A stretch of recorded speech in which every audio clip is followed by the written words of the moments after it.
Pikmin 4. I can't believe those words are coming out of my mouth, but Pikmin 4 has been revealed to release on July 21st of this year. Very few announcements have made me as excited as finally getting the long-awaited entry in the Pikmin series. I can't believe I live in a world where I could just go on the internet and look up Pikmin 4 and get official box art from Nintendo and a release date. 10 years. But it's finally over. We're getting Pikmin 4. And in commemoration of that amazing announcement, I would like to do this. I hope you guys enjoy.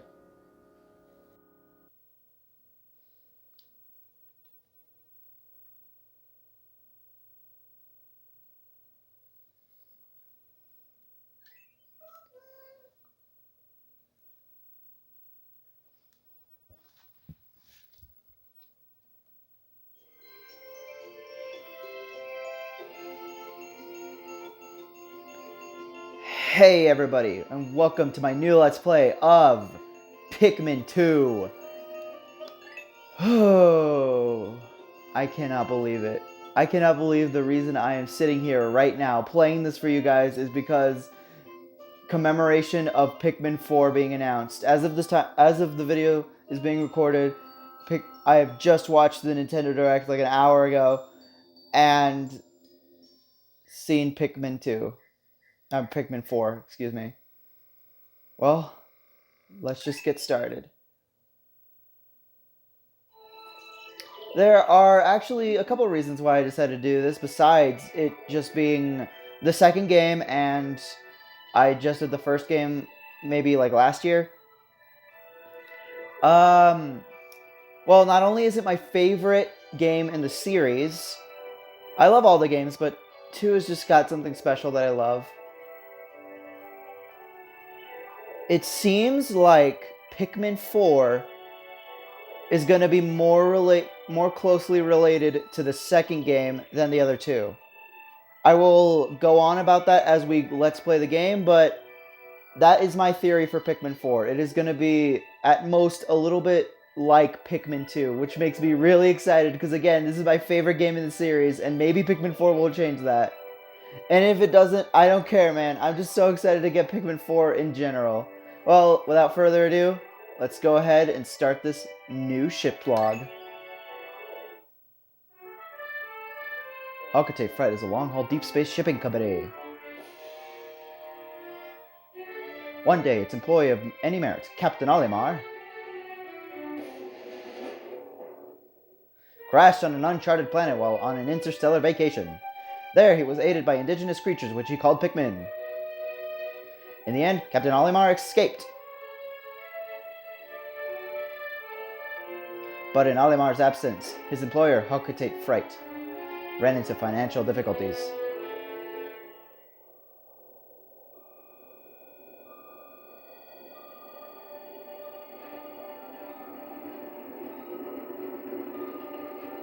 Captain Olimar.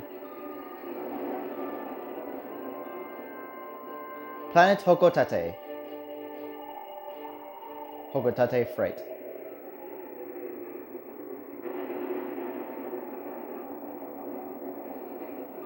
President of Hokotate Freight and local employee Louis.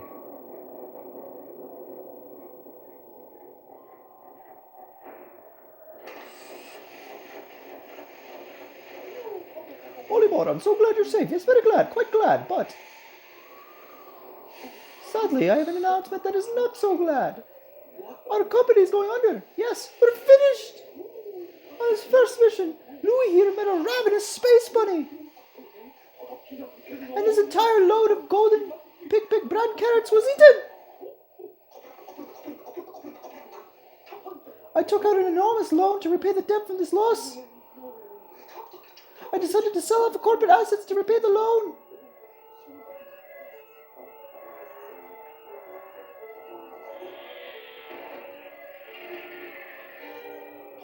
But the only asset we had to sell was your ship, the SS Dolphin. As for the rest of our loan,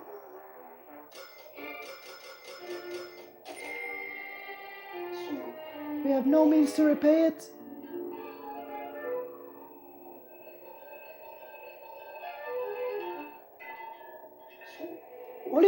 What is that? You brought back a souvenir for your kid?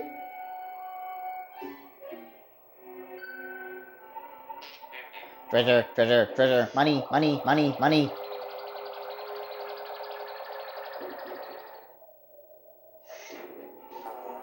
Imaginary value of recovered treasure. This artifact is worth 100 pokos. This thing's worth 100 pokos. That's more than a year's salary. What?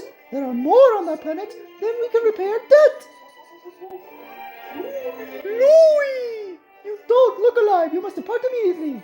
With Captain Olimar.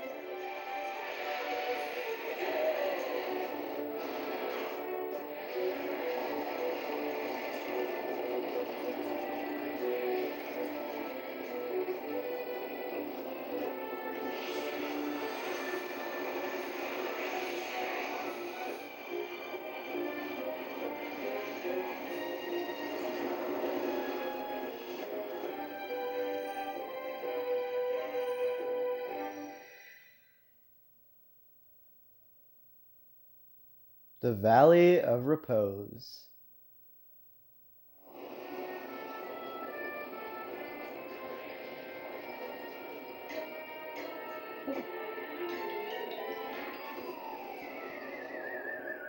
And of course, because Olimar doesn't know how to drive a ship, apparently, he crashes into the first tree branch and loses his new assistant already.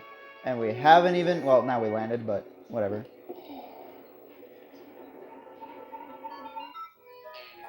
Bzzzt, that was close. I have averted crash landing, running diagnostics. Alert, danger, Louis is missing. He must have somehow fallen out of his cockpit. He is not responding via his communicator. He is neither floating in protocol or in danger. Or he is either. Bleh. Olimar, you must find Louis before he freezes to death in the cold of this planet. Wait a moment. Look.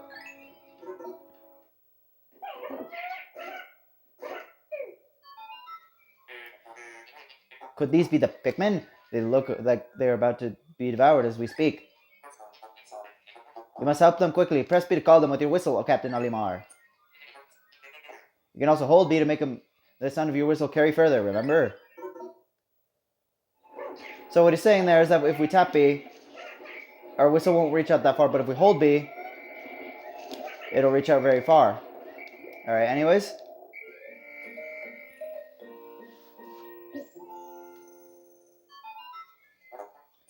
The Pikmin ran to your side. They seem to remember you, Captain Olimar. How fascinating. Give them instructions and do not delay. Hold A to grab a Pikmin and release to throw it. Now, it is actually impossible to lose Pikmin in this fight because this enemy, which is called a Dwarf Bulborb, will not actually eat any Pikmin. It is impossible for him to... Yeah, it has an animation, but it is impossible for him to actually eat Pikmin. Anyways, what you want to do is throw your Pikmin at him, and... this guy is not attacking, but they start attacking him, and he's dead. Now, ask him to carry it, but they won't carry it anywhere. Attention, Captain Olimar. I have re-established my communications link with Louis. It is fortunate we have managed to confirm his safety. Press Y to communicate with him. I am quite interested in the details of his condition.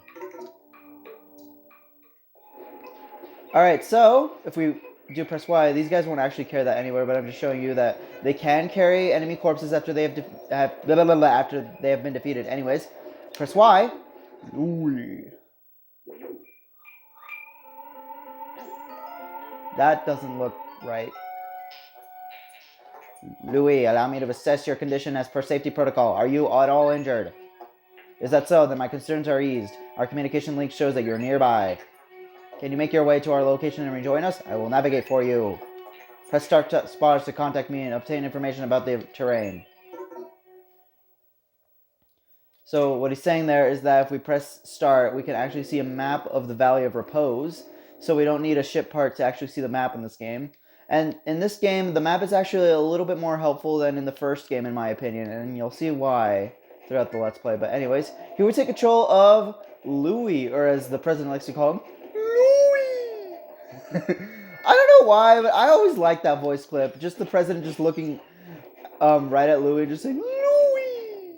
Anyways, we got a red onion here. Louis, this odd object before you appears to be one of the onions mentioned in Olimar's report. And just like Pikmin 1, and man, those plants are resilient. They grow in the middle of winter. Louis is not even surprised about the Pikmin itself. It's just surprised to see a plant growing in the middle of winter. And those eyes are very creepy. Anyway, the seed that the onion injected just sprouted. According to Olimar's report, it can be plucked with A. Now, I don't know what this A button is that you speak of, but I will do what I can with this information.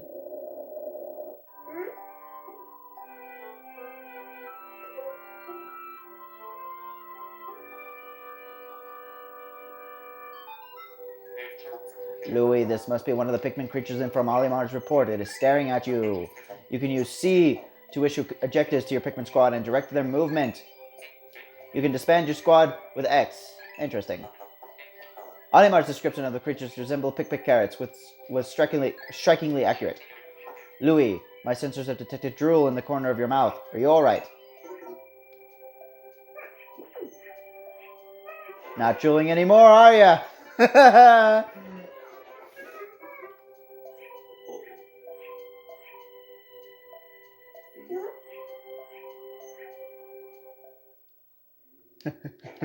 Alright, anyway. Now, like those Pikmin were trying to do with the Dwarf Bulborb, we can actually take these things back to an onion. So they can, if this Pikmin can go a little bit faster, that would be very, very nice. Thank you.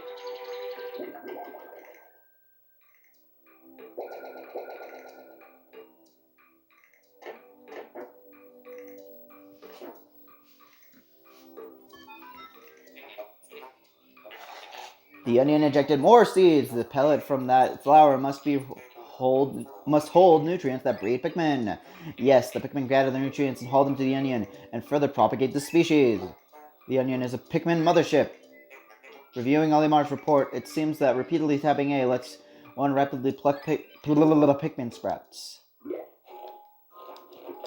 Now, if you haven't realized already from the buttons being all weird, is that I am actually playing the GameCube version of this game and not the Wii version. Simple reason for that being is that since this took a long time to come out in the US, the Wii version, I mean, I do not actually own the Wii version, and also I just happened to come across the GameCube version for a cheap price at a local game store. I think like 3 years ago? No, more than that. It's been a while, actually. But yeah, and also, if I'm being honest, I know I might be in the minority here, but I actually kind of prefer the GameCube control scheme rather than the Wii control scheme. I don't know, I just feel like there's more to do, and... Oh my god! Shameless sponsorship spot! Nintendo, how could you do this to me? Anyway, perhaps this object is one of the treasures that we're searching for. The only reason we found it here is because this is where you crash landed. How fortunate. I would like to appraise it, but you must regroup with Olimar first. Can you see him? Press L to move the camera behind you. Press R to zoom. Press Z to change angles. See, all those buttons would be mapped to the D-pad normally on the Wii version, and I just do not like that control scheme.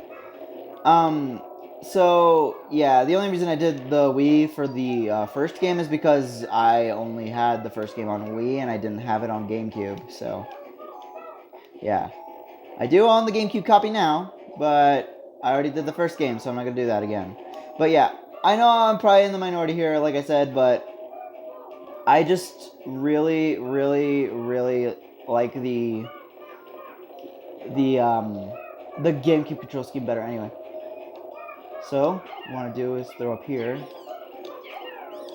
And we can throw more Pikmin. There we go. That's what I was trying to show. If more Pikmin are up to a task than the bare minimum, the task itself will go faster. See, as if one holds it, it goes pretty slow, but if two hold it, it goes a lot faster. Now, another thing to explain is that you see those pellets had a 1 on them, but we actually got 2 Pikmin instead. If we match the color of pellet to the color of the onion, you will get more Pikmin than you will get if you didn't match the color. Well, that's actually only true for the 1 pellet. For every pellet beyond that, if you match the color of the pellet to the color of the onion, you will get what is said on the pellet. If you do not, you will get less than what is said on the pellet. So I believe now we can actually go this way, and we can ignore that sponsorship. I guess this game is sponsored by Duracell batteries. Anyways, we do this, but we don't have enough Pikmin to call it to our side. But if we switch to Olimar, we could throw our squad of Pikmin and weigh down this paper bag, which is actually a new mechanic in this game. This was not in the first game. And we have reunited with our partner! Captain Olimar, Louis, you are reunited at last. Oh, shoot, I didn't mean to skip my text, but now you must feel assured that your combined wits can get through anything, correct? From now on, use B to form a single group, X to take solo action, and Y to change leaders. So what he's saying there is, now we can actually manage 2 captains at a time. We can have them in our group. We might want to actually carry this now, because enemies will actually generally give more Pikmin than pellets will, so every time you kill an enemy, you're going to want to make sure to carry it back to one of the Pikmin onions. Anyways, you can press X to dismiss everyone, including the captain. You can press B to whistle. You can either whistle all your Pikmin or just your captain, or both. If you are separated, you can press Y to change leaders like this, and you can divide tasks in between 2 captains at a time. And also another funny detail, Olimar has a whistle. Louis hijacked a train apparently in 1999 and stole the whistle. Yeah, I like how they have different whistle sounds for their thing. Even as the charging sound, they have their differences. Like Louis has this. And Olimar has the same thing he had in Pikmin 1.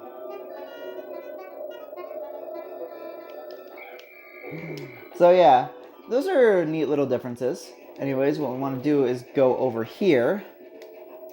Back to where those Pikmin were carrying that dwarf Bulborb.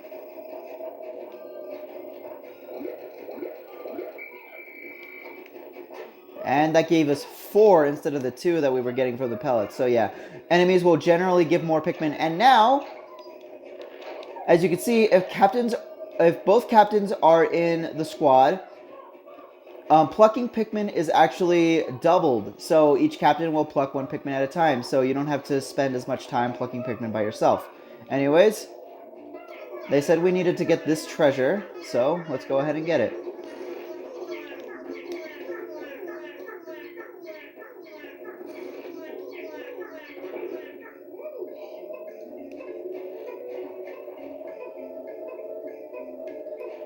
Alright, and they're going to carry that back.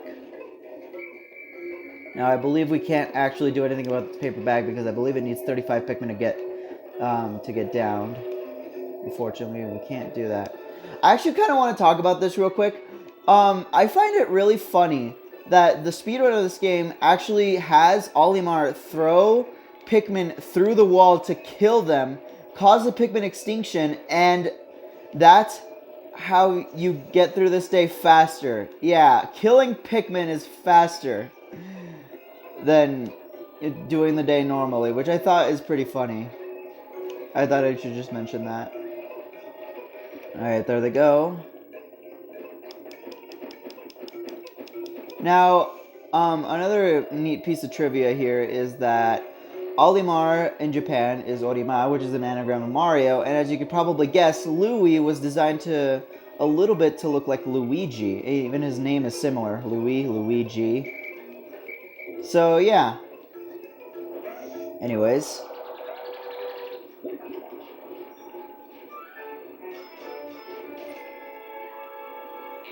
Courage Reactor. Yeah, so, this game has a lot of real world treasures, further emphasizing the fact that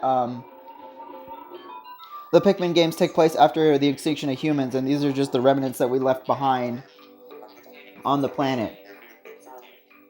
So that's actually pretty interesting. So I don't really mind the sponsorship spots that much. I was just joking around earlier, but yeah, they pulled it off in a clever way, and I really like that a lot.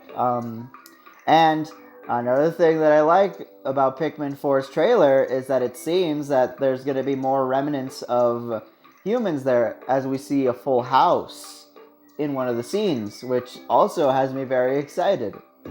Anyways, enough about pure happiness, which is Pikmin 4. Anyways, our first day of exploration has yielded a first treasure. We will be done in record time. I took the liberty of naming when I appraised it. The name reflects my current thinking. It can think on its own. Leave it to me to think up catchy names for hit products. It is. It is but one of my many talents. Hit products, indeed they are. I mean, they're still around today, and this game came out like, what, 2003, 2002? We shall end our first day here and report back to our president. His face will be surely joyous. However, to communicate with Hokate, we must fly low orbit above the planet. We will not return to the surface until morning so as to avoid the indigenous nocturnal creatures. Now, what it's saying there is that we can only be here during the day because the planet is too dangerous at night. So whenever it becomes nighttime, we have to gather up all of our Pikmin at least into our squad or near their onion, so they do not get left behind and eaten by the creatures that come out at night.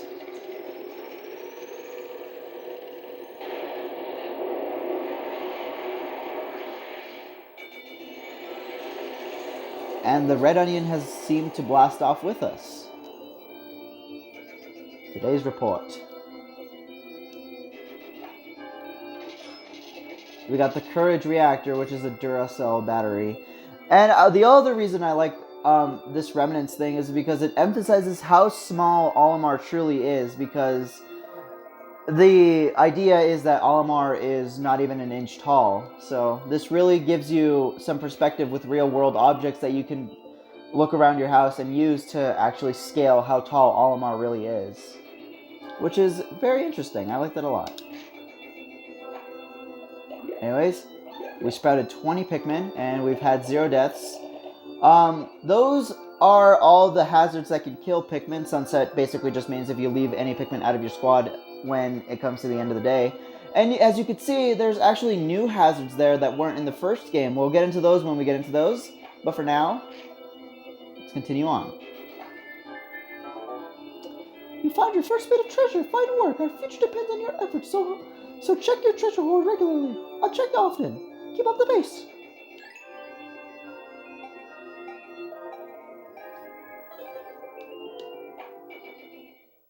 But yeah, I guess that does it for this episode. We got our first treasure. We've reunited with the red Pikmin.